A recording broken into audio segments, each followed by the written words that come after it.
Number paragraph को आलोचना एवं पुनरालोचना भी करा जायछि पछे जाइथिले बोली पुणी आज आउ थे से 1 नंबर को पैराग्राफ को मु देखिबी किंतु समस्त प्राय ताको सुंदर भाव विश्लेषण करिकी उत्थापना कर मु केवल सेथिरो आज सीमा पर सुबुति की ना नहीं हेलो हां भाई सुबुति भलो सुबुति माने अनम्यूट कर देथियो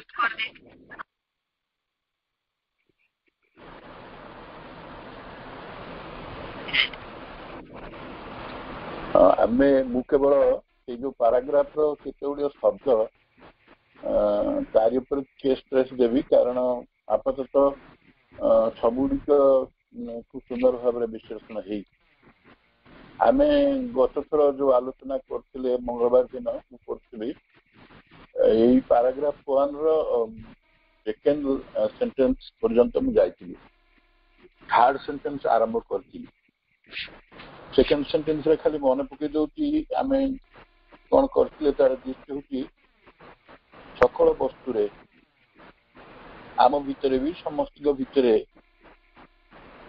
आत्मस्वरूप होती अनंत से अविभाज्य अस्तित्व एवं ये जो सद्वस्तु बोली अस्तित्व बोली आम कहचे तार मौलिक स्वभाव तार सामर्थ्य तार शक्ति होती निजे आत्मसचेतन सत्तार जी अनंत अविनश्वर इंडिविजुअल शक्ति सामर्थ्य तो दीटा तीन कथा आम सब आलोचना को आस गोटे हूँ सत अस्तित्व आ गोटे हूँ चित चेतना आ गोटे हूँ आनंद तो जिते जो सत अच्छी जो चित अच्छी से सबकि आनंद ये कथा ही प्रभु आमको बुझा जाऊँ एवं से जो आत्मसचेतनता मौलिक स्वभाव बा आपणार संपर्क ज्ञान जहाँ आत्मज्ञान कहती से पुणी एक अनंत अविच्छेद्य सत्तार आनंद तो कह गले मौलिकता भाव में आम देखा जे गोटे सत्तार शक्ति आ सामर्थ्य अच्छी चेतना अच्छी एवं तार आपणा जो आत्मज्ञान टी अच्छी ये सब रहिले से अनंत अविच्छेद्य सत्तार आनंद अच्छी ये कथार मूल कथाटा कौट रही मूल कथाटा रही प्रकृत में समस्त भितर जनकर उपस्थिति अच्छी से होती ओमनिपोटेंट रियलिटी से प्रकृतिर अद्वय सबकि जदि सच्ची तेज सबकि आनंद कारण सी अच्छा यही पर्यंत आम आलोचना को आनी आज आम तृतीय वाक्यटी आलोचना को नवा तृतीय वाक्यटी प्रभु बहुत ब्यूटिफुल वे कहते in formlessness and in all form in the eternal awareness of infinite and its indivisible being, and in the multiform appearance of the finite division, this self-existence preserves perpetually its self-delight. चमत्कार कथा प्रभु कहते मैंने रूप भितर हो बा अरूप हो अरूप माने अप्रकाशित रूप माने प्रकाशित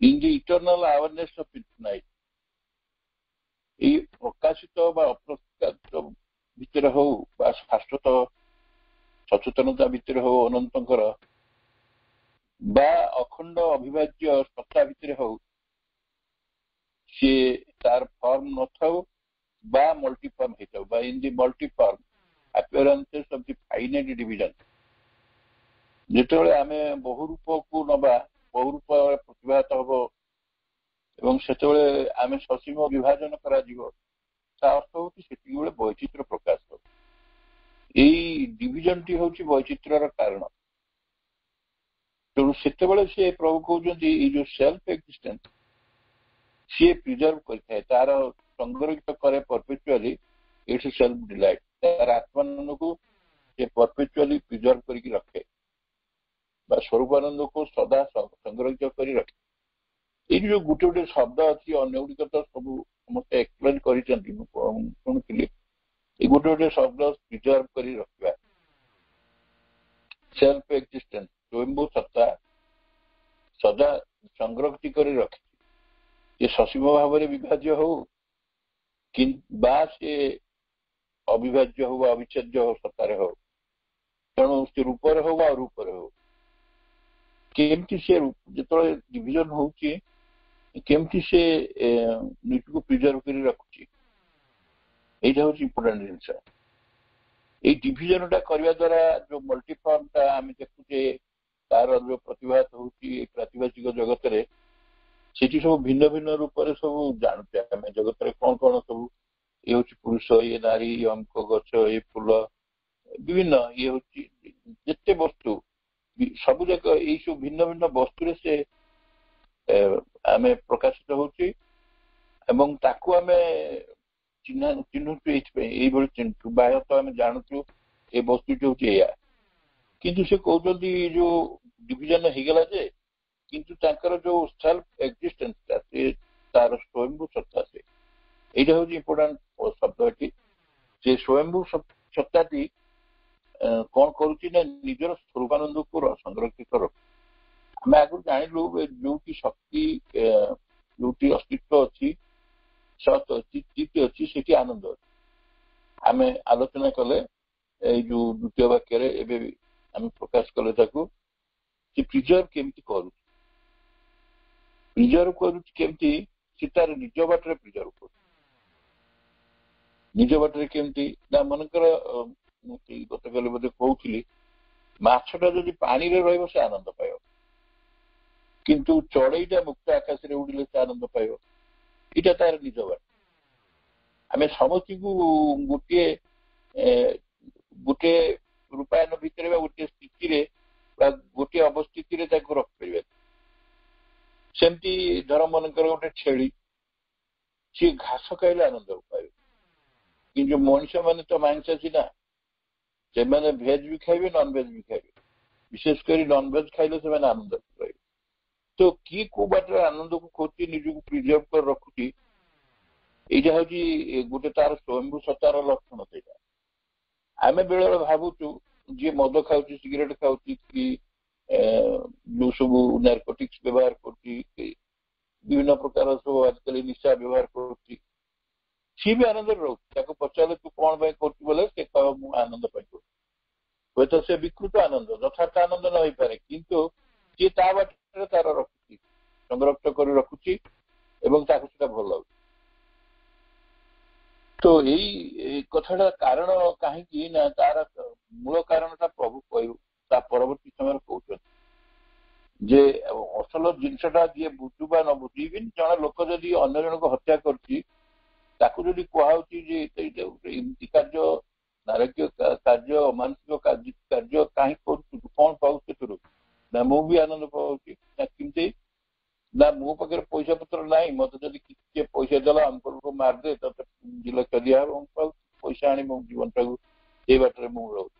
ବା ଅମୁକ ଲୋକ ମୋର ବହୁ ଦିନର ଶତ୍ରୁ, ସେ ଏଇଆ କରିଛି, ମୁଁ ତାକୁ ମାରିଦେଲେ ମୋର ଗୋଟେ ପ୍ରକାରର ସେ ତାର ଗୋଟେ ପ୍ରକାର ସାଟିସ୍ଫାକ୍ସନକୁ ସେ କହୁଛି ଗୋଟେ ଆନନ୍ଦ।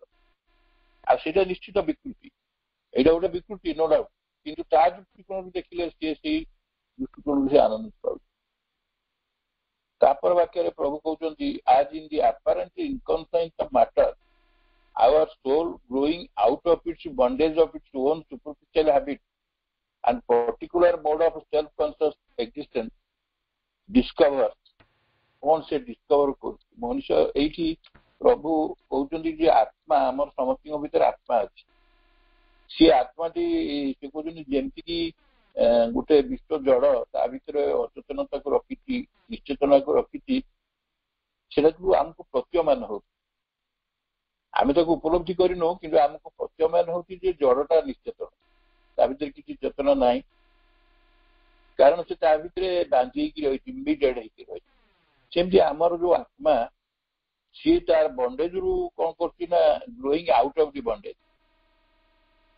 କୋଉଥିରୁ? Our superficial habit. ସୁପରଫିସିଆଲ ହାବିଟଟା ହଉଛି ଗୋଟେ ଉପର ଠାଉରିଆ ଅଭ୍ୟାସ। ଉପର ଠାଉରିଆ ଅଭ୍ୟାସଟା ହଉଛି ପ୍ରକୃତରେ ଗୋଟେ ଅଜ୍ଞାନତାମୟ, ଗୋଟେ କେତେ ଗୁଡେ ସଂସ୍କାର ଆମ ଭିତରେ ରହିଛି, ସେଇଟା ଅଭ୍ୟାସରେ ପରିଣତ ହେଇଯାଇଛି। ସେ ସଂସ୍କାର ଗୁଡିକ କାହିଁକି ଏତେ ଜନ୍ମରୁ बा केबे केते पुरातन कालरू से समाज रे बा व्यक्ति क्षेत्र रे एगुड़ी सब रही जाइए आम भितर सी गोटे बंधन ये बंधन रू आम न खसला पर्यंत असल ट्रू बीइंग को आम जापर आउ कौन ना particular mode of self conscious existence ये जो निजर स्वयंभू सचेतन स्थिति अस्तित्व तार गोटे निर्दिष्ट मोड अच्छी निर्दिष्ट गोटे रीति अच्छी से जो पर्यंत मुक्ति मिलनी आम प्रकृत में असल कथा डिस्कवर कर तेणु प्रभु ये कहते जे ता भीतर जो अज्ञानता अच्छी भीतर जो संस्कार भितर सुपरफिशियल हैबिट भितर से बांधी से जो सी आसीज मुक्त हो तार केते मोड अच्छी मोड रो सेल्फ कॉन्शियस एक्जिस्टेंस रो पर्टिकुलर मोड सब ये मोड को जो से अतिक्रमी जीव तापर से कौन कर जोटा अचेतन प्रतीति होटे प्रतीत होती मैटर भितर आम सहज ग्रहण करवा निजा भितर चेतना अच्छी कि वैज्ञानिक मैंने दृष्टिकोण देखुं जे गोटे मैटर को भांगी भांगी गले इवन सब एटॉमिक पार्टिकल स्टेज रे पहुंचले भी ता भीतर शक्ति अच्छी एवं मोशन भी अच्छी स्पंदन भी अच्छी तेणु से यहाँ किंतु साधारण भाव में जना पड़े अचेतन सेमती आम जो पर्यटन से संस्कार बंधन भितर थिबा एवं गोटे पर्टिकुलर रीति आमर माने आम अस्तित्वर आत्मसचेतनता थी आम किसी जापर आमर ग्रोथ हेनी कि बाहर की आसवा पड़ो तेणु आत्मा को सेमती डिस्कवर कर पड़ो कौन प्रभु कहते से बाहरी आसिक डिस्कवर कर discover that infinite conscious force constant immobile brooding तेणु जहाँ को आम कहूचे जे इनफाइनाइट कॉन्शियस फोर्स बा अनंत चेतन शक्ति सी सतत बा से सब कांस्टेंट इमोबाइल अचल मूव करूना आउ सी कौन रही ना ब्रूडिंग ब्रूडिंग रही अनंत अचल एवं परिवर्तन चाहूने से जन ब्रूड कर गोटे जगह रही जाए गोटे स्थिति सेमती रही सो इन द अपरेंट से भली in the apparent non sensation of matter जो जड़ भितर किसी स्पंदन नाही नाही बोली प्रतीयमान होची से ताकू आमे कौन करि परिबा ता से जेमती डिस्कवर करची कोन the itself to an infinite conscious delight in imperishable ecstatic all embracing एटा सब इंपोर्टेंट कथा से कहउछन माने आमे जेमिति हमर जो अज्ञानता अच्छी संस्कारबद्धता सब रही अज्ञानता और संस्कारबद्धता आम गोटे बंधन भितर रखी आम गोटे विशिष्ट भाव गोटे पर्टिकुलर रीति रे आम तार बांधी कारण यहाँ जन्म नहीं से तेणु आम सेल्फ कॉन्शियस एक्जिस्टेंस से मोड नहीं जाइए मोडटा नहीं जाइए मोड से मोड रे से रही से आम मुक्त हो आत्मा कौन कर जेमती विश्व जड़ भितर जना पड़ी जोटा अचेतन बोली जोटा निश्चेतना बोली प्रतीति होची सी कौन कर आविष्कार कर कौन कर अनंत अचल परिवर्तन रहित चित्सक से सब इम्पोर्टेंट कांस्टेंट इमोबाइल ब्रूडिंग ताकू से आविष्कार कर शक्ति को चित्सक जो आविष्कार करने को समर्थ हम आईटा को समर्थ नहला पर्यंत सी ता भितर से आनंद टी अच्छी जापर आम साधारणतः सुपरफिशियल ऊपर ठारिया भाव में अभ्यस्त सहजरे ग्रहण कर आम साधारण भाव में कहवा जे मु तो कष्ट पाऊँ जंत्रणा पाऊँ कौन गोटे आनंद लुचिकी रही केमती हाउ टू पेन सहजरे ग्रहण करूनु सी पुणी गोटे कन्स्टांटली रही मोबाइल ब्रूडिंग अवस्था रही एक भी अनंत सचेतन शक्ति अच्छी से जापर जमती कि जड़टा को जानी होनी जड़टा को देखिले आम ऊपर ठारिया भाव में देखिले जड़ भितर जो गोटे चेतना संयुक्त होकर रही जोटा कि जना पड़ू किसी जमी स्पंदन ना किंतु तादर आम डिस्कवर करिया कौन ना ता भीतर infinite conscious delight imperishable ecstatic all embracing beautiful प्रभु शब्द व्यवहार करचंती ଯେ ସେଥିରେ କଣ ଆମେ ଆବିଷ୍କାର କରିବା, ତା ଭିତରେ କଣ ଅଛି ନା ତା ଭିତରେ ଗୋଟେ ଅନନ୍ତ ଆଉ ସଚେତନ ଆନନ୍ଦ ଅଛି, ଗୋଟେ ଉଲ୍ଲାସ ଅଛି, ଆନନ୍ଦର ଆତିଶଯ୍ୟ ଅଛି ଏବଂ ସେ ଅବିଚଳିତ, ସର୍ବଗତ ଏବଂ ପ୍ରଶାନ୍ତ ଭାବରେ ବିଦ୍ୟମାନ ହେଇ ରହିଛି। ତ ଆରି ସହିତ ଗୋଟେ ଛନ୍ଦାୟିତ ହେଇକି ଆମେ ଆପଣଙ୍କୁ ପରିଚାଳିତ କରୁଛୁ, କିନ୍ତୁ ମଣିଷଟା ଜାଣି। ତାର କାରଣ ହଉଛି ସିଏ ସବୁବେଳେ ତାର ହାବିଟ ହଉଛି ସୁପରଫିସିଆଲ, ଏକ୍ସଟର୍ନାଲି ସେ ସବୁ କଥା ଚିନ୍ତା କରେ, ଅନ୍ତର୍ଗତ ଭାବରେ ଯୋଉଟା ସଂଯୁକ୍ତ ହେଇକି ରହିଛି ତା ପାଖରେ ସେଟା ଅଚିନ୍ତ୍ୟ ହେଇଯାଉଛି। ଯୋଉ ପର୍ଯ୍ୟନ୍ତ ସେ ଅନନ୍ତ ଚିତ୍ ଶକ୍ତିର ଆବିଷ୍କାର ସେ କରିନି, ଏଇଟା ଅନୁଭବର କଥା, ଯେତେବେଳେ ପର୍ଯ୍ୟନ୍ତ ସେ ଇନଫାନାଇଟ୍ କନସିୟସ୍ ଡିଲାଇଟ୍ ତା ଭିତରେ ଯେ ଅଛି ତା ସହିତ ଆଟ୍ୟୁନ୍ ହେଇନି। ସେ ଆଟ୍ୟୁନ୍ ହେବା ଅର୍ଥ ହଉଛି ମନେକର ଯେମିତି ଆମେ ଗୋଟେ ଟେଲିଭିଜନ ଦେଇଛୁ, ଗୋଟେ ପର୍ଟିକୁଲାର ପ୍ରୋଗ୍ରାମ ଗୋଟେ ପର୍ଟିକୁଲାର ଚ୍ୟାନେଲରେ ଆସେ, ଆମର ଯଦି ସେ ଟିଭି ଯୋଉଟା ଆମର ଅଛି ଆମ ଘରେ ଆମେ ଲଗେଇଛୁ, ସେ ଯଦି ସେଇ ପର୍ଟିକୁଲାର ଚ୍ୟାନେଲକୁ ଟ୍ୟୁନ୍ ନ କରିପାରିବ ତାହେଲେ ଆମେ ସେଟା ଜାଣିପାରିବାନି କଣ କଣ ପ୍ରୋଗ୍ରାମ ଆସୁଛି। ଏକ୍ଜାକ୍ଟଲି ସେଇଭଳିଆ ଯେ ଆମେ ଆଟ୍ୟୁନ୍ କରିବୁ ଯେତେବେଳେ ତାଳ ଛନ୍ଦ ଅନୁସାରେ ତା ସହିତ, ତାହେଲେ ଆମକୁ ପରିଚାଳିତ କରିବୁ, ତାହେଲେ ଆମେ ଦେଖିପାରିବୁ ସେଥିରେ ଅନନ୍ତ ସଚେତନ ଆନନ୍ଦର ଉଲ୍ଲାସ ଆଉ ସେ କେମିତି ରହିଛି, ସର୍ବଗତ ଭାବରେ ପ୍ରଶାନ୍ତ ଭାବରେ ରହିଛି, ସେଟାକୁ ଆମେ ଜାଣିପାରିବା। ସେଥିପାଇଁ ପ୍ରଭୁ କହୁଛନ୍ତି this delight is its own delight. ଏଇ ଯୋଉ ଆନନ୍ଦଟି ତାର ଆପଣାର ଆନନ୍ଦ, ନିଜସ୍ୱ ଆନନ୍ଦ, ଏଇଟା ଆତ୍ମାନନ୍ଦ ତାର, ସେ ନିଜସ୍ୱ ଆନନ୍ଦ। କାହିଁକି ନା ପ୍ରତ୍ୟେକ ବ୍ୟକ୍ତି ଭିତରେ, ପ୍ରତ୍ୟେକ ବସ୍ତୁ ଭିତରେ ସିଏ ଗୋଟେ ମହା ଜଳ ସ୍ଥିତିରେ ଥାଉ, ଜଳ ସ୍ଥିତିରେ ଥାଉ ବା ସିଏ ଗୋଟେ ଜୀବନ୍ତ ଅବସ୍ଥାରେ ଥାଉ ବା ଯେମିତି ଅବସ୍ଥାରେ ଥାଉ, inclusive of the human being, ପ୍ରାଣୀ ପର୍ଯ୍ୟନ୍ତ ବି ସବୁ କ୍ଷେତ୍ରରେ ସେଇଟା ଅଛି। ଆମେ ଯଦି କମ୍ପେୟାର କରିବା ପ୍ରାଣୀ ଭିତରେ ମଣିଷକୁ, ସେମାନେ ଆମଠୁ ବେଶୀ ଆନନ୍ଦରେ ଅଛନ୍ତି, କାହିଁକିନା ତାଙ୍କ ପାଖରେ ସଂସ୍କାରବଦ୍ଧତା ନାହିଁ, ତାଙ୍କ ଭିତରେ ପାପ ପୁଣ୍ୟର ବିଚାରଧାରା ନାହିଁ। ସେମାନେ ଯୋଉଟା ପ୍ରାକୃତିକ ନିୟମକୁ ସେମାନେ ତାରି ଅନୁସାରେ ଜୀବନ ଜିଉଛନ୍ତି, ଯେତିକି ଦରକାର ସେତିକି ପାଇଗଲେ ସେ ରହିଲେ। ତାଙ୍କ ଭିତରେ କାହା ଉପରେ ଆକ୍ରୋଶ ରଖିବା, ରାଗ ରଖିବା, କାହା ଉପରେ ଆମେ ପ୍ରତିହିଂସାଶୀଳ ହେବା, ଏସବୁ କିଛି ରଖୁ ନାହିଁ ପ୍ରଭୁ କହୁଛନ୍ତି। ତେଣୁ ପ୍ରତ୍ୟେକଙ୍କର ନିଜ ନିଜର ଡିଲାଇଟ୍ ଅଛି। ତେଣୁ ଏଇ ଯୋଉ ଡିଲାଇଟ୍ ହଉଛି ତାର ଆପଣାର ଆନନ୍ଦ। ଆଉ ଯୋଉ କଥାଟି କହିଛନ୍ତି ତା ପରବର୍ତ୍ତୀ କଥାଟା ବହୁତ ବଢିଆ କଥା କହିଛନ୍ତି, ମାନେ ଯୋଉଟା କି ଆମେ ଅନ୍ତତଃ ବୁଝି ନ ପାରିଲେ ବି ତାକୁ ଆମେ ଗ୍ରହଣ କରିନେବା, ତା ଦ୍ୱାରା ଅନେକ ସମସ୍ୟାର ସମାଧାନ ହେଇଯିବ। The self is its own self in all. ଏଇଟା ହଉଛି ଅଦ୍ୱୈତ ବେଦାନ୍ତର ମତ ବା କନସେପ୍ଟ। ଆରି ଉପରେ ପ୍ରଭୁ ମଧ୍ୟ ବହୁତ ଇଭିନ୍ ଅନେକ ସନେଟ୍ ମଧ୍ୟ ତାରି ଉପରେ ବେସ୍ କରି ଲେଖିଛନ୍ତି। ଅନ୍ୟତ୍ର ତାଙ୍କର ଅନେକ ନିଜସ୍ୱ ଲେଖା ଭିତରେ, ଅନୁଭୂତି ସମ୍ପନ୍ନ ଲେଖା ଭିତରେ, ମେଟାଫିଜିକାଲ ହଉ ବା ମିଷ୍ଟିକାଲ ହଉ, କଥା ଲେଖିଛନ୍ତି the self is its own self. ଏଇ ଆତ୍ମା ସବୁରି ଭିତରେ, ମଦାତ୍ମା ସର୍ବଭୂତ ଆତ୍ମା। ନିଜ ଭିତରେ ଥିବା ଆପଣାର ଆତ୍ମା ସବୁ ଭିତର ଆତ୍ମା ସହିତ ସମାନ ଏବଂ ନିଜର ଆତ୍ମା ହଉଛି ତା ନିଜସ୍ୱ ଆତ୍ମା। ଏଇ ଯୋଉ ଆତ୍ମା କଥା କୁହାଯାଉଛି, ସେଲ୍ଫ କଥା ତାର ନିଜସ୍ୱ ଆତ୍ମା, ଯିଏକି ସମସ୍ତଙ୍କ ଭିତରେ ଅଛି।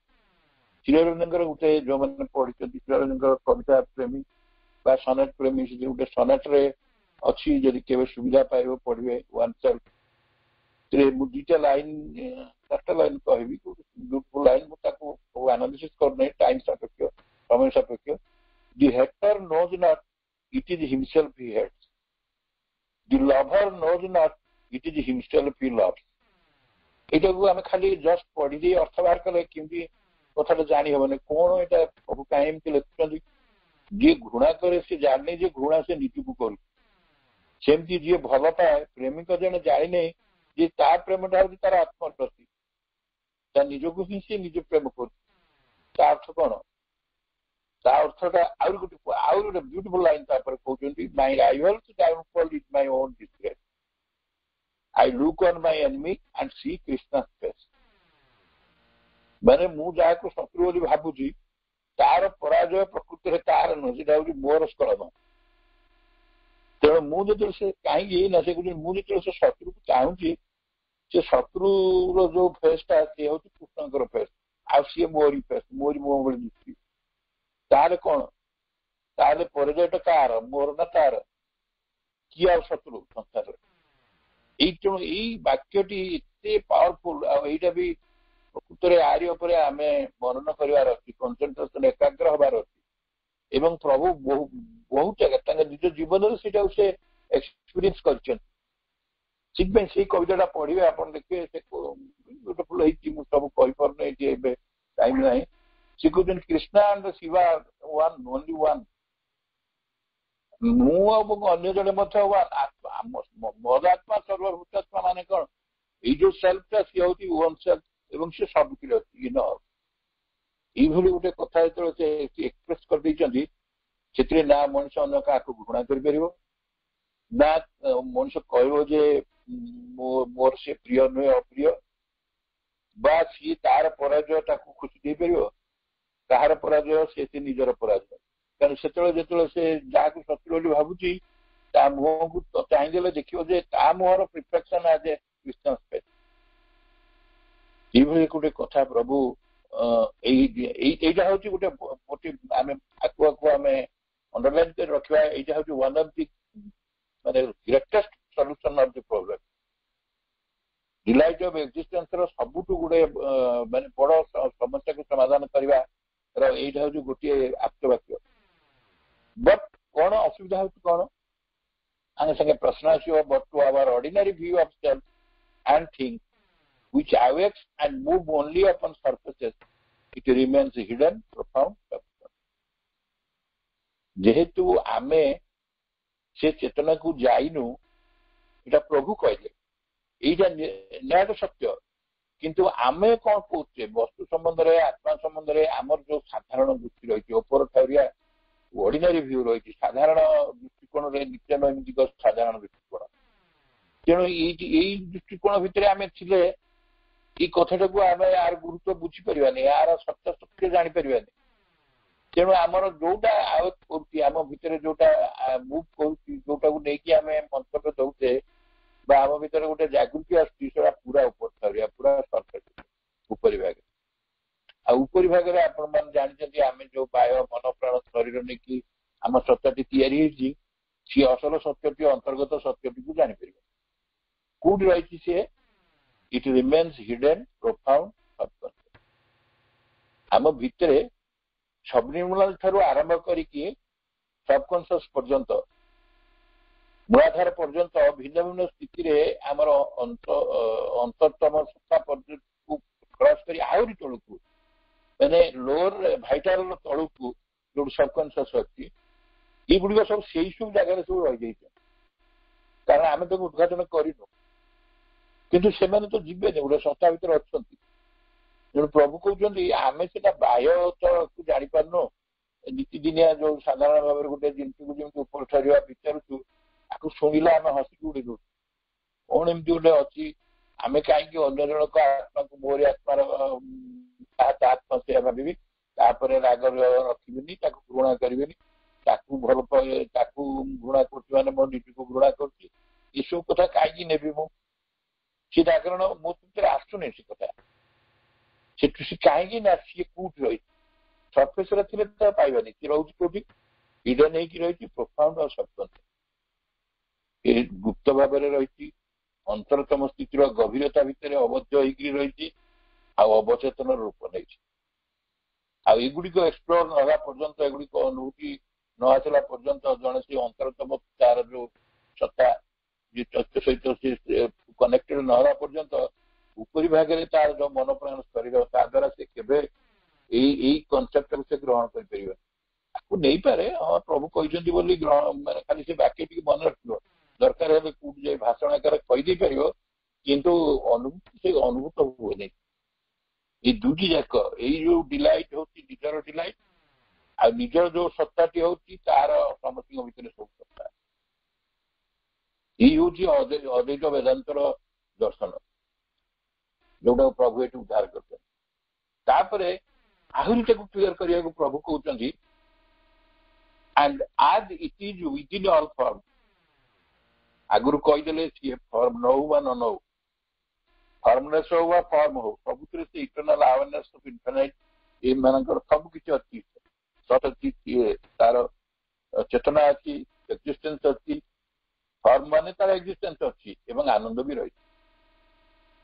ଏଇଠି ସେଥିପାଇଁ କହୁଛନ୍ତି ଆଦ ଇଟ୍ ମାନେ ସେଇ ଯୋଉ ସ୍ୱରୂପାନନ୍ଦ, ଯୋଉ ସେ ସ୍ୱରୂପାନନ୍ଦଟି ଯିଏ ଆପଣାର ନିଜସ୍ୱ ଆନନ୍ଦଟି ୱିଦିନ୍ ଅଲ୍ ଫର୍ମ, ସବୁ ରୂପାୟନ ଭିତରେ ଯାବତୀୟ ଆଧାର ଭିତରେ ସେ ବିଦ୍ୟମାନ। So it is within all experience, ସବୁ ଅନୁଭୂତି ଭିତରେ ଅଛି। ସେ ଅନୁଭୂତିଟା କଣ ହେଇପାରେ? ପ୍ଲିଜାଣ୍ଟ ହେଇପାରେ, ପେନଫୁଲ ହେଇପାରେ, ନହେଲେ ନ୍ୟୁଟ୍ରାଲ ହେଇପାରେ। ଏଇ ପ୍ଲିଜାଣ୍ଟ, ପେନଫୁଲ ଆଣ୍ଡ ନ୍ୟୁଟ୍ରାଲ କଥା ଆମେ ଭାବାତ୍ମକ, ଅଭାବାତ୍ମକ ଆଉ ଭାବ ଭାବର ନିରପେକ୍ଷ ବା ତଟସ୍ଥ ଏ କଥା ଆମେ ଆଗରୁ ଆଲୋଚନା କରିଛୁ। ତେଣୁ ଆମେ ଯୋଉ ସ୍ଥିତିରେ ରହିଲେ ବି, ଆମେ କ୍ରେଷ୍ଟରେ ରହୁ ବା ଟପ୍ରେ ରହୁ ବା ହରିଜେଣ୍ଟାଲି ରହୁ, ସମୁଦ୍ର ଜଳର ଉପରିଭାଗ ଆମେ ଆଲୋଚନା କରୁଥିଲେ, ତାରି ସହିତ ମଣିଷର ସ୍ପନ୍ଦନଟା, ସୁଖ ଦୁଃଖର ସ୍ପନ୍ଦନ ସେ ତୁଳନା କରିଛନ୍ତି। ତୁଳନାତ୍ମକ ଭାବରେ ସେଇ ବୈଭବ ପରେ ଯୋଉ ଫେନଯୁକ୍ତ ବୈଭବ ପରେ କେମିତି ସେ ସ୍ଥିତି ଅଛି ତା ସହିତ ନେଇକି ମିଶେଇଛନ୍ତି ଆମ ଜୀବନ ସମୁଦ୍ରକୁ, ଜୀବନ ସାଗରକୁ। ଏନିୱେ ତାକୁ ବୋଧହୁଏ ସମସ୍ତେ ତାକୁ ମନେ ରଖିଥିବେ। ତାପରେ କହୁଛନ୍ତି ଯେ that to this profound subconscious it is that which enables and compels things to remain in existence. Hidden ହେଇକି ରହିଛି, ଗୁପ୍ତ ଭାବରେ ରହିଛି, ଅବଦ୍ଧ ରହିଛି। ଆମେ ଏବେ ଡିସ୍କସନ କଲେ ଏବଂ ସବକନସିୟସରେ ଅବଚେତନା ଭିତରେ ରହିଛି। କିନ୍ତୁ ରହିଲେ ବି ସିଏ ଆମକୁ କଣ କରୁଛି? ସିଏ ଆମକୁ ଅନ୍ତତଃ ଏତିକି ବୁଝେଇ ଦଉଛି ଯେ ସିଏ ବାହାରେ ନାହିଁ, ସତ୍ତାର ବାହାରେ ନାହିଁ। ଆମ ସତ୍ତାର ଦୁଇଟି ବିଭାଗ ଅଛି, ମୁଖ୍ୟ ବିଭାଗ। ଗୋଟେ ବାହ୍ୟ ଯୋଉଟା ସୁପରଫିସିଆଲ ଏକ୍ସଟର୍ନାଲ, ଆଉ ଗୋଟେ ହଉଛି ଅନ୍ତର୍ଗତ ଯୋଉଟା ଇନର। ତେଣୁ ସିଏ ଯୋଉଠି ହେଲେ ସେ ରହିବ। ଆନନ୍ଦକୁ ଯଦି ଆମେ ଏଇ ଆନନ୍ଦକୁ ଆମେ ଆଇଡେଣ୍ଟିଫାଏ କରିପାରିବାନି ତା ସହିତ, ସାଧାରଣ ଭାବରେ ଗତାନୁଗତିକତା ଭାବରେ ଆମେ ଯଦି ସର୍ଫେସରେ ରହିବା, ତାହେଲେ ସେ ବାଧ୍ୟ ହୋଇକି ରହିବ, ସେ ଗୁପ୍ତ ଅବସ୍ଥାରେ ରହିବ ଏବଂ ପ୍ରୋଫାଉଣ୍ଡ ହେଇଯିବ। ଆମକୁ ଜଣା ପଡିବନି, ଆମେ ବୁଝିପାରିବାନି ତାକୁ, ଏତେ ଗଭୀରତା ଭିତରେ ରହିବ। ସେଇ ଗଭୀରତା ଭିତରେ ତ ଗୋଟେ ରହିଛି ନା। ଗୋଟେ ଏକ୍ସାମ୍ପଲ କହିଲେ ସେ ନିଜେ ଅଛନ୍ତି, ଯିଏ ଅନ୍ତରତମ ଯିଏ ରିଆଲିଟି, ସିଏ ହଉଛନ୍ତି କିଏ? ସେ ଚୈତ୍ୟ। ସେ ଅବଦ୍ଧ ହେଇକି ରହିବ। ବେଳେ ବେଳେ ଅନେକ ଅଛି ମଧ୍ୟ ଅବଚେତନା ଭିତରକୁ ପଳେଇଯାଏ। ଏ ଜନ୍ମ ପରେ ଜନ୍ମ ଆମେ ଆସିଲା ଭିତରେ ସେ ଯେହେତୁ ସେ ବାହାରକୁ ଆସିନି, ଆମେ ଅନ୍ତର୍ଗତ ଜୀବନ ଭିତରକୁ ଯାଇନି, ସେ ରହିଛି। କିନ୍ତୁ ତଥାପି ସେଠି ସିଏ ବାଧ୍ୟ କରୁଥିବ, ପ୍ରତ୍ୟେକ ବସ୍ତୁକୁ ସେ ବାଧ୍ୟ କରୁଥିବ ଏବଂ ଚାହୁଁଥିବ ସମ୍ମିଳିତ ହେବାକୁ। ଗୋଟେ ସାଇଣ୍ଟିଫିକ ଏକ୍ସାମ୍ପଲ ମୁଁ ଆପଣଙ୍କୁ, ଯେତେ ଏଲିମେଣ୍ଟ ସବୁ ଆମେ ଜାଣିଛେ, ସେମାନେ ମୋନୋ ଆଟମ ଷ୍ଟେଜରେ ତାଙ୍କର ମାନେ ଷ୍ଟେବୁଲ ନଥାନ୍ତି, ଅନଷ୍ଟେବୁଲ। ଧର ଗୋଟେ ଅକ୍ସିଜେନ ଯୋଉ ସେ ନଥିବ, ସେ ଆଉ ଗୋଟେ ଅକ୍ସିଜେନ ଖୋଜିବ, ତା ସହିତ ମିଶିଗଲେ ତା ଭିତରେ ଆସିବ ଅସଲ ଷ୍ଟାବିଲିଟି ପଳେଇ ଆସିବ। କେତେ ଗୁଡେ କଥା ଅଛି, ଅନେକ ଇନ୍ୟୁମେରେବଲ ଏକ୍ସାମ୍ପଲ୍ସ ଆମେ ଦେଖିପାରିବା ଯେ ସେଇଟା ମାନେ ଅଟୋମେଟିକ ସେଇଟା ହୁଏ। ସେଇଟା ସ୍ୱୟଂସ୍ଥିତ ସ୍ଥିତିରେ ସେ ରହିବାକୁ ଚାହେଁ ସବୁବେଳେ। ସେଇଥିପାଇଁ କହୁଛନ୍ତି ସେଲ୍ଫ ଡିଲାଇଟ୍, ସେଲ୍ଫ ଏକ୍ଜିଷ୍ଟେନ୍ସ, ଏଗୁଡାକ ସବୁବେଳେ କହୁଛନ୍ତି। ଏଗୁଡା ସବୁ ସ୍ୱୟଂଭୂ। ଆଙ୍କୁ ଆମେ କୌଣସି ବାହ୍ୟ ଗୋଟେ ସୋର୍ସ ମିଳୁଛି, କୋଉଠି ବିକ୍ରି ହେଉଛି, ଆମେ ଯାଇକି ସେଠି ଗୋଟେ ଦେଖିକି ଆଣିବା, ତା ନୁହେଁ। ଏଇଟା ଅସ୍ତିତ୍ୱର ଧର୍ମ ଗୁଣ। ଅସ୍ତିତ୍ୱ ଅଛି ମାନେ ସେ ଚିତ୍ ଅଛି, ଚିତ୍ ଅଛି ମାନେ ଶକ୍ତି ଅଛି, ଶକ୍ତି ଅଛି ମାନେ ଡିଲାଇଟ୍ ଅଫ୍ ଏକ୍ଜିଷ୍ଟେନ୍ସ। ତାପରେ କହିଲେ ଇଟ୍ ଇଜ୍ ରିଜିନ୍। ଏଇଠି ଗୋଟେ ବ୍ୟୁଟିଫୁଲ କଥା ଆପଣ ମାନେ ଦେଖିବେ, ଶୁଣିବେ। ସେଥିପାଇଁ ପ୍ରଭୁଙ୍କ ପ୍ରତି ମାନେ ପଢିଲା ମାନେ ଭାବିବାକୁ ପଡୁଛି ଯେ କି ମହାର୍ଘ ଉପହାର ସେ ଆମକୁ ଦେଇଛନ୍ତି। ଆମେ ବେଳେ ବେଳେ ଟର୍ସିଟରେ ପଡିଯାଉଛୁ, କିନ୍ତୁ ପ୍ରଭୁ ତାକୁ ଏତେ ସୁନ୍ଦର ଆନାଲିଟିକାଲି କଥାଟା ବୁଝଉଛନ୍ତି ଯେ ଆମେ ତାକୁ ଜାଣିଲେ ଆମ ଭିତରେ ପ୍ରକୃତରେ ଦେଖିବା କେତେ ଦିନରୁ ଆମ ଭିତରେ ଅବଦ୍ଧତା ଥିବା ଚେଇଁ ଉଠିବ, ପୁଣି ବୋଧ୍ୟତା ଭିତରକୁ, ପରିସର ଭିତରକୁ ପଳେଇ ଆସିବ, ସେ ବଳ ଭିତରକୁ ପଳେଇ ଆସିବ।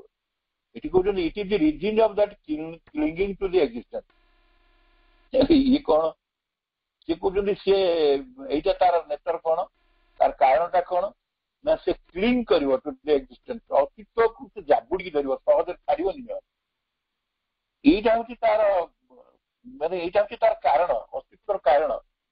ସେଇ ଆନନ୍ଦ ପାଇଁ ସିଏ କଣ କରିବ? ସଂଯୁକ୍ତ, ମୁଁ ଯେମିତି କହିଲି, ଅନଷ୍ଟେବୁଲ ଅବସ୍ଥାରେ ଅଛି, ସିଏ କଣ ପାଇବ? ତାର ଅସ୍ତିତ୍ୱର ଆନନ୍ଦ ଅଛି, ଆଉ ଗୋଟେ ଅକ୍ସିଜେନ ସହିତ ମିଶିଗଲେ ତାର ଅସ୍ତିତ୍ୱ ମିଶିଗଲେ ତାର ଅସ୍ତିତ୍ୱ ଆସିଗଲା।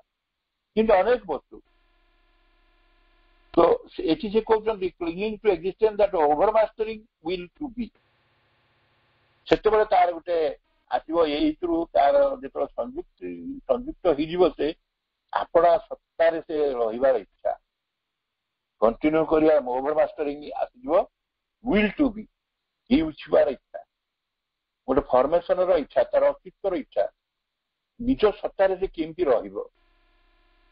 ରହିବ ତାକୁ ପ୍ରଭୁ ଯୋଉ ବୁଝେଇଛନ୍ତି। ମାନେ ତାମାନେ ସେଇ ସବୁ ବିଭିନ୍ନ ଷ୍ଟେଜରେ କହୁଛନ୍ତି, ଭାଇଟାଲି କହୁଛନ୍ତି, ଫିଜିକାଲି କହୁଛନ୍ତି, ମେଣ୍ଟାଲି କହୁଛନ୍ତି। ତା ଭିତରେ ଯୋଉ ଅଦମ୍ୟତା ରହିଛି ସେ ସକଳ ଇଚ୍ଛାକୁ ଅତିକ୍ରମ କରିଯାଇଛି। ତାପରେ ମାଷ୍ଟରିଂ କରି ଓଭର ମାଷ୍ଟରିଂ କରିଛି, କେମିତି କରିଛି ତାକୁ ପ୍ରଭୁ କେମିତି ଟ୍ରାନ୍ସଲେଟ କରିଛନ୍ତି ଦେଖନ୍ତୁ। ଭାଇଟାଲି ଆଜ୍ ଇନଷ୍ଟିଙ୍କ୍ଟ ଅଫ୍ ସେଲ୍ଫ ପ୍ରିଜର୍ଭେସନ, ପ୍ରାଣିକ ଭାବରେ ତାର ଇନଷ୍ଟିଙ୍କ୍ଟ ହେଉଛି ସେଲ୍ଫ ପ୍ରିଜର୍ଭେସନ, ଆତ୍ମ ସଂରକ୍ଷଣର ପ୍ରବୃତ୍ତି। ସେଟା କଣ? ପ୍ରାଣିକ ଭାବରେ ବା ପ୍ରାଣିକ ସ୍ତରରେ ତାର ଆତ୍ମ ସଂରକ୍ଷଣର ପ୍ରବୃତ୍ତି ହଉଛି ଯେ ସେଇଟା ହଉଛି ଗୋଟେ ମନେକର ଗୋଟେ ଗଛଟେ ସେ ଅସ୍ତିତ୍ୱକୁ ବଜାଇ ରଖିବ, କେମିତି ରଖିବ? ଇଟ୍ ମେ ବି ଆସେକ୍ସୁଆଲ ବା ସେକ୍ସୁଆଲ, ଗଛ କ୍ଷେତ୍ରରେ ଆସେକ୍ସୁଆଲ, ପ୍ରାଣୀ ମାନଙ୍କ କ୍ଷେତ୍ରରେ ସେକ୍ସୁଆଲ। ସେ କଣ କରୁଛି? ମଞ୍ଜି ଆକାରରେ ତାର ଅସ୍ତିତ୍ୱକୁ ରଖୁଛି। ସେ ମଞ୍ଜିଟା ପୁଣି ଗଛ ହବ, ଗଛରେ ଫଳ ଫଳିବ, ପୁଣି ସେଥିରୁ ମଞ୍ଜି ବାହାରିବ।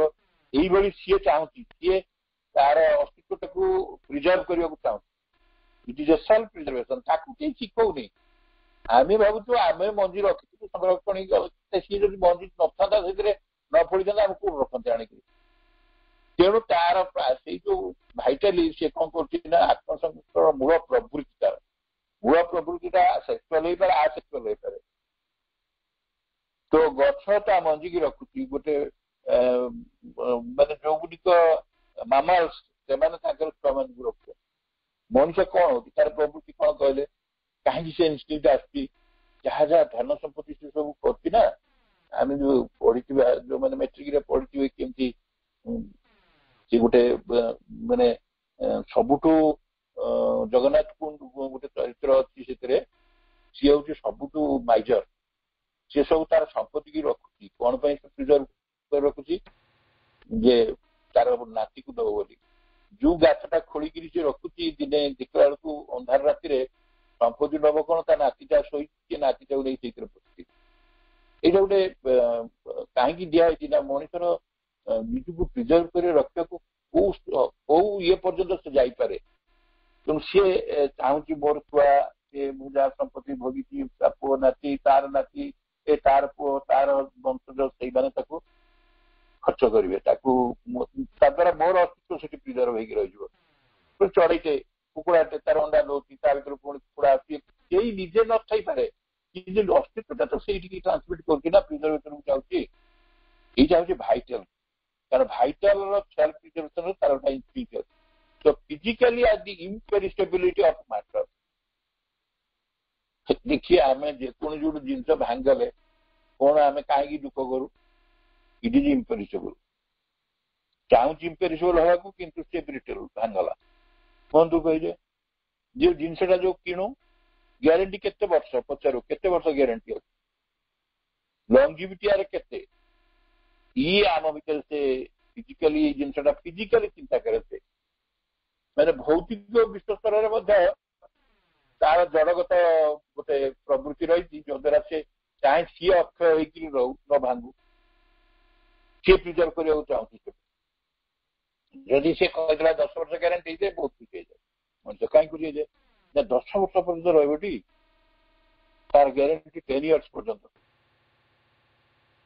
कहते आ गए ब्यूटीफुल कथा मेंटाली मेंटाली कौन कर मेंटाली आज दि सेंस ऑफ इमोर्टालिटी मेंटाली से भावुची ये मनीष मनुष्य तो पाता तार मृत्यु जमा हुआ जे पाखे जिते अच्छी तार माने ऑल फॉर्म्स ऑफ एक्जिस्टेंस से कहूँ तार डिफरेंट फेज दे जाउची सेल्फ डेवलपमेंट फेज दे जाउची किंतु से जोते फेज दे गले भी सी तार मृत्यु होता अमृत्यु होगी रहता ତା ଭିତରେ ଗୋଟେ ଭାବନା ଆସୁଛି ଯେ ମୋର ଯାବତୀୟ ପର୍ଯ୍ୟାୟ ଦେଇକିରି ଯୋଉ ଯୋଉ ରୂପାୟନ ମୁଁ ନେବି ମୁଁ ସବୁଥିରେ ଅମରତ୍ୱ ପାଇବି, ତାର ଅମରତ୍ୱର ଭାବନା ତା ଭିତରେ ଗୋଟେ ଜାଗୃତି ହଉଛି ଏବଂ ସେଇଟା ଅବିଚ୍ଛେଦ୍ୟ ଭାବରେ ତା ଭିତରେ ଅଛି। ଆଉ ଯୋଉ ଶେଷ ପାର୍ଟଟା କହୁଛନ୍ତି ସେଇଟା ହିଁ ବ୍ୟୁଟିଫୁଲ। ସେ କହୁଛନ୍ତି ମାନେ ଏଇ କଥା ଆଉ କେହି କହିବେନି, ସେ ଅନ୍ୟ କେହି ଲେଖିଥିଲେ ସେଇଠି ରହିଯାଇଥାନ୍ତା, ମେଣ୍ଟାଲି ରହିଯାଇଥାନ୍ତା, ଏଇ ସ୍ଥିତିରେ ରହିଯାଇଥାନ୍ତା। ମେଣ୍ଟାଲି ସେ ଇମର୍ଟାଲିଟି ଚାହୁଁଛି, ତେଣୁ ସେ ରୂପ ଗ୍ରହଣ କରୁଛି ଏବଂ ତା ଭିତରେ ଭାବନା ପୁରା ରହୁଛି, ତାର ଯୋଉ ଅବିଚ୍ଛେଦ୍ୟ ଭାବନା ରହୁଛି, ଅମରତ୍ୱର ଭାବନାଟା ସବୁବେଳେ ଜାଗୃତ ହେଇକି ରହୁଛି ଏବଂ ସେ କେବେ ଚାହୁଁନି ମୃତ୍ୟୁକୁ, କିନ୍ତୁ ତାର ତାର ଅସ୍ତିତ୍ୱକୁ ସେ ବିଲୁପ୍ତ କରିବାକୁ ଚାହୁଁନି। କିନ୍ତୁ ପୁଣି ତାର ଠିକ ପ୍ରଭୁ ତ ସବୁବେଳେ କହିଲା ବେଳେ ତାଙ୍କ ଭିତରେ ସବୁ ପ୍ରକାର ପସିବିଲିଟିଟାକୁ ନେଇଯାଆନ୍ତି। ଆମେ ଭାବି ପାରୁନଥିବା କିନ୍ତୁ ସେ ନିଜେ ଭାବିବେ, ପ୍ରଶ୍ନ କରିବେ, ନିଜେ ସଲ୍ୟୁସନ୍ କରିବେ। of which even the occasional impulse of the self-destruction is only a reverse form। ମାନେ ମନ ଆଡେ କହୁଛି ମୋର ମୃତ୍ୟୁ ହୁଅନ୍ତାନି, ମୁଁ ଅମୃତ ହେଇକିରି ରହନ୍ତି, କିନ୍ତୁ କେତେ କେତେବେଳେ ଗୋଟେ ଅକେଜନାଲି ଗୋଟେ ଇମ୍ପଲ୍ସ ଆସୁଛି ସେଲ୍ଫ ଡିଷ୍ଟ୍ରକ୍ସନର, ଆତ୍ମବିନାଶ। ଏଠି ସେଲ୍ଫ ଏକ୍ଜିଷ୍ଟେନ୍ସ, ସେଲ୍ଫ ଡେଭଲପମେଣ୍ଟ, ନିଜେ ବିକାଶ ଲାଭ କରିବ, ଏଇ ଫେଜ୍ ଦେଇକି ଯିବ, କିନ୍ତୁ ସେ ବିକାଶରେ ଆଉ ଗୋଟିଏ କଥା ଯୋଡ଼ିଦେଲେ ଯେ ଅକେଜନାଲି ଇମ୍ପଲ୍ସ ଆସୁଛି ସେଲ୍ଫ ଡିଷ୍ଟ୍ରକ୍ସନ। এইটা ଗୋଟେ ରିଭର୍ସ ଫର୍ମ।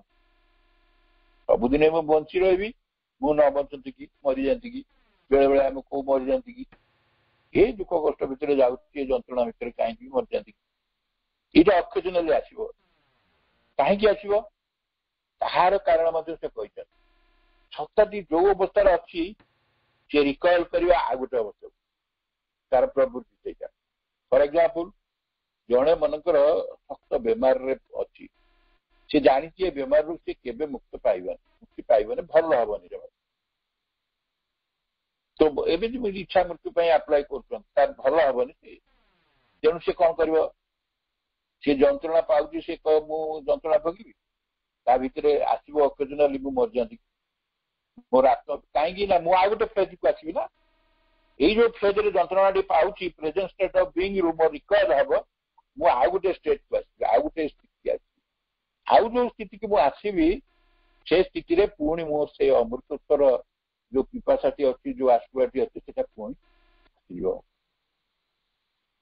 ଏଇ କଥା ପ୍ରଭୁଙ୍କ ଛଡା କିଏ ଏତେ ଜିନିଷଟିକୁ ଡିସେକ୍ଟ କରିକି ଟିକିନିଖି କରିକି ଆମମାନଙ୍କର ଜୀବନର ଗତିଶୀଳତା, ଆମମାନଙ୍କ ଜୀବନର ସ୍ଥିତି, ଆମମାନଙ୍କର ଜୀବନର ଭବିଷ୍ୟତ, ଆମମାନଙ୍କର ଜୀବନର ସବୁ ପ୍ରତି କ୍ଷଣରେ କଣ କଣ ଆସେ, ବେଳେ ବେଳେ ଆମେ ବସିଥାଉ କିଛି ଅକାରଣ ଭାବରେ କହୁ ହେ ବଞ୍ଚିକିରି ଆଉ ଲାଭ ନାହିଁ, ମରିଯାଆନ୍ତି କି, ଏତେ କଷ୍ଟ କଣ ସହିବ।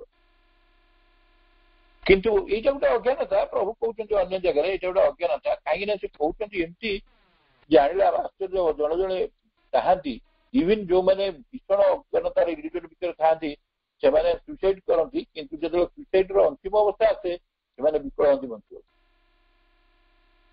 ଆଉ ଏଇମାନେ ଯୋଉମାନେ କହୁଛନ୍ତି ମୁଁ ମରିଯାଆନ୍ତି କି ଶକ୍ତ ବେମାରରେ ପଡିକିରି ଆଉ ଭଲ ହବନି, ଯନ୍ତ୍ରଣା ପାଆନ୍ତି, ସେମାନେ ଚାହାନ୍ତି ପ୍ରକୃତରେ ମରିଯିବା ଅର୍ଥ ସମ୍ପୂର୍ଣ୍ଣ ଆପିୟରାନ୍ସଟାକୁ ସେ ବିଲୁପ୍ତି କରିବାକୁ ଚାହାନ୍ତିନି, ଗୋଟେ ଅବସ୍ଥାର ଆଉ ଗୋଟେ ଅବସ୍ଥାକୁ ଚାହାନ୍ତି, ରିକଏଲ୍ ଚାହାନ୍ତି।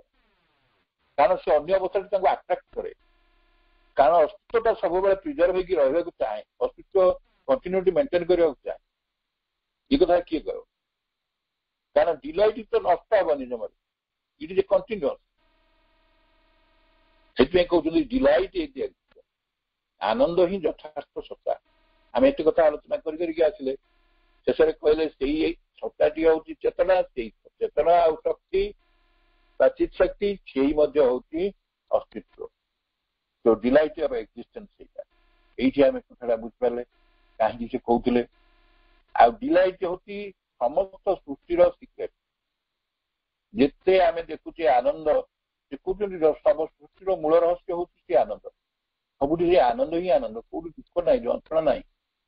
ଆମେ ଯୋଉ ଘୃଣା ବୋଲି ଗୋଟେ କଥା କହୁଛେ ନା, ଘୃଣା ବୋଲି ଗୋଟେ ଶବ୍ଦ ନାହିଁ, ପ୍ରକୃତରେ ସେଗୁଡିକ ନାହିଁ। ଦେ ଆର୍ ଅଲ୍ ପରଭର୍ସନ୍, ସେଗୁଡିକ।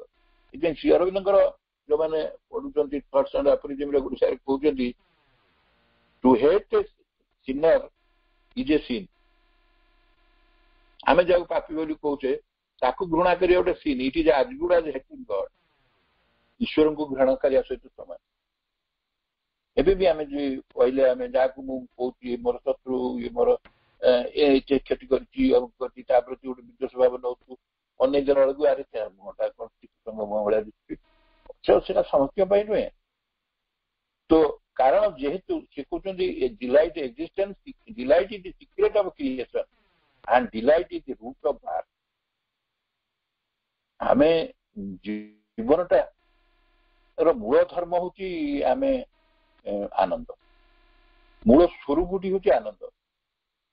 ସେଇଥିପାଇଁ ତ ଜୀବନ ଯେତେବେଳେ ପ୍ରଥମେ ଆସେ ଗୋଟେ କେବଳ ମା ତାକୁ ଆଇଡେଣ୍ଟିଫାଇ କରିପାରେ। ମା ଯନ୍ତ୍ରଣା ଭିତରେ ଆନନ୍ଦଟାକୁ ଜଣେ ମାତୃଗର୍ଭରେ ଏତେ ଦିନ ଧରିକି ଯେତେବେଳେ ଛୁଆଟା ଆସେ କୁଆ କୁଆ ରାବ କରେ ତା ଭିତରୁ ଆମେ ସିନା ଶୁଣିବୁ ହଁ ସବିତା ଆମ ଭିତରେ ସବୁ ଅଛି କଣ ନା ଯଦି ଝିଅଟେ ହେଲା ଝିଅଟା ହେଲା ବଂଶ କିଏ କରିବ ଗୋଟେ କାହିଁ ନୁହେଁ।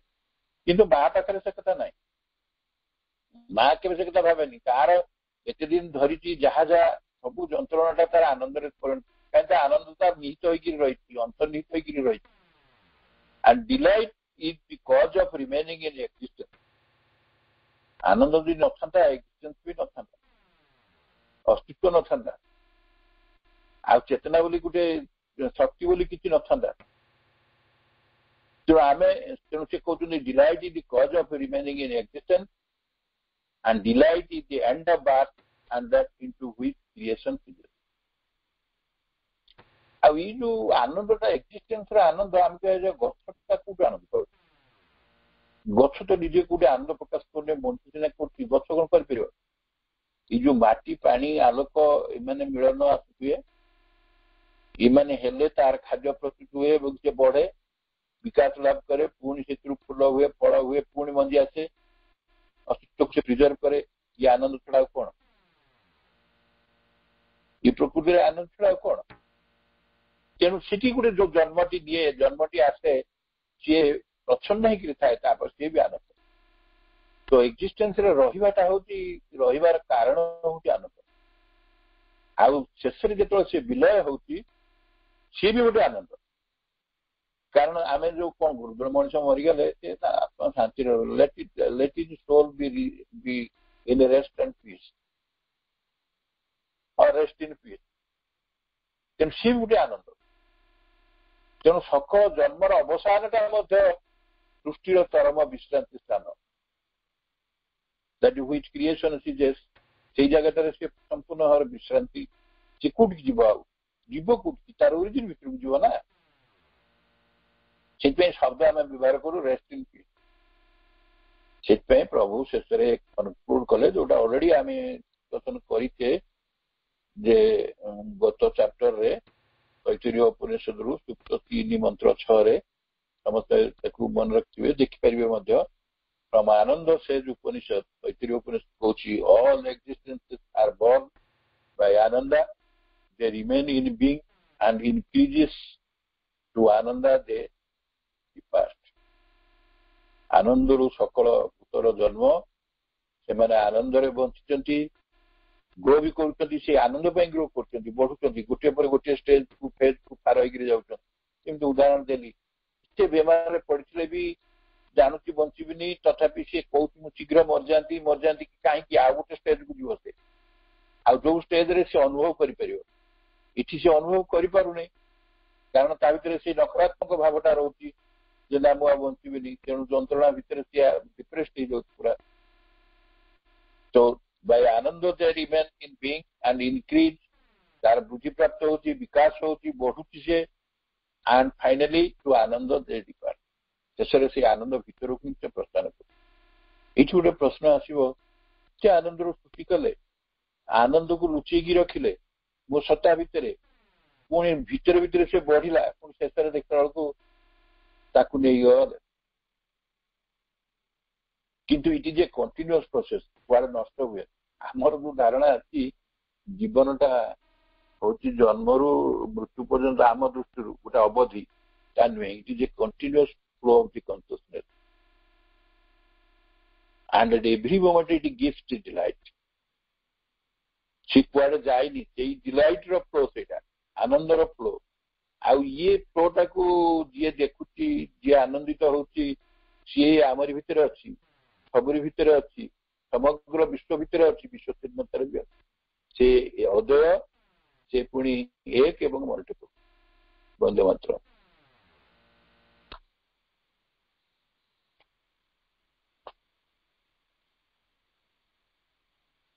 ସମସ୍ତଙ୍କୁ ନମସ୍କାର। ଆଜିର ଆଲୋଚନାକୁ ମୁଁ ମହାପ୍ରଭୁଙ୍କ ପାଦ ତଳେ ସମର୍ପି ଦଉଛି।